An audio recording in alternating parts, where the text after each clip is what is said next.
আমরা চেষ্টা করেছিলাম যেসব কাজ বাকি আছে, দীর্ঘদিন ধরে যে কাজগুলো পড়ে আছে সেগুলো এগিয়ে নিয়ে যাওয়ার জন্য ডক্টর মোহাম্মদ ইউনূসের পরিকল্পনা অনুযায়ী আমরা যে কাজগুলো করার চেষ্টা করেছি এবং যে কাজগুলো বাস্তবায়নের চেষ্টা করেছি তার মধ্যে এটা অন্যতম।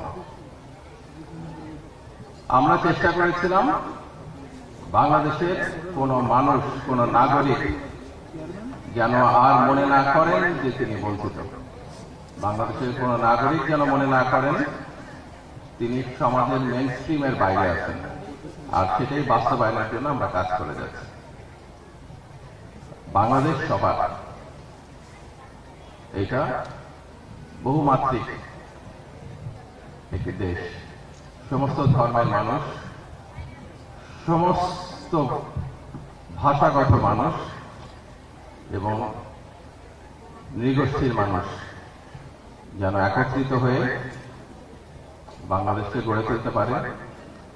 জুলাইয়ের ৩৬ দিন যেইভাবে সমস্ত ধর্মের তরুণ যুবকরা রক্ত দিয়েছেন অন্যায়ের বিরুদ্ধে, যেভাবে বাংলাদেশকে তারা স্বপ্ন দেখেছিলেন, সেটাই কিছুদূর বাস্তবায়নের দায়িত্ব যেহেতু আমরা পেয়েছি, আমরা তা পালনের চেষ্টা করছি। এই ক্ষেত্রে আপনারা আমাদের পাশে থাকবেন।